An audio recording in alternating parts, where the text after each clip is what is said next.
Assalamu alaikum. Cette expression signifie littéralement si Dieu le veut en arabe. Et elle est très souvent utilisée dans les pays arabes, mais aussi ailleurs, pour exprimer l'espoir ou bien l'intention de faire ou d'avoir quelque chose. Et donc on trouve souvent cette formule écrite Inch'Allah. Et d'ailleurs c'est comme ça que beaucoup de dialectes le disent. Mais en arabe classique, en arabe littéraire, ça se dit assez différemment. Ça se dit Inch'Allah, Inch'Allah, Inch'Allah, Inch'Allah. C'est-à-dire que il y a une vraie rupture en plein milieu. Il y a une vraie rupture entre le Insha qui est ensuite suivi d'un Hamza. C'est-à-dire un signe qui sert à indiquer un coup de glotte en arabe, qui sert à indiquer qu'il y a une sorte de rupture dans la phrase.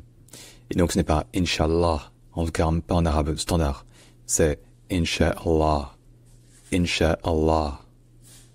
Mais encore une fois, comme je l'ai dit, dans pas mal de dialectes et dans pas mal de langues qui ont tiré du vocabulaire de l'arabe, comme par exemple le turc, le persan, etc., ça se dit juste Inch'Allah. Bref, si jamais il y a d'autres mots sur lesquels vous posez des questions, proposez-les en commentaire, n'hésitez surtout pas. Et évidemment, abonnez-vous. J'espère vous avoir aidé, et à bientôt.